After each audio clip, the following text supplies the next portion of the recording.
mein Gott, Hugo. Mexiko. Brauchst du Geld, Chili? 75 Cent. Guck mal. Warte, ich gönn dir. Warte, ich gönn dir. Ich bin rot. Du bist schon mal raus. Ah, stimmt, den Euro mit dem Nee, ich kann das jetzt nicht noch mit Schwangerschaft chatten. Ich kann das nicht. Doch, so Sachen. Nein. Hier kann ich richtig laut keuchen. Nein, bitte nicht. Gleich. Und wo ist das Ticket jetzt? Achso, das braucht man nicht. Nee. Willst du nicht absetzen? 75 Cent. Ich frage aus meinem Steuerberater. So. Oh mein Gott. Was? Du läufst in ein Auto rein. Jetzt. Egal. Last Friday night. Boah, du hast echt geschafft. Ja, gut.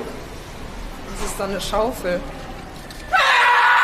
Nee, ich kann das nicht. Ich kann das nicht. Hugo.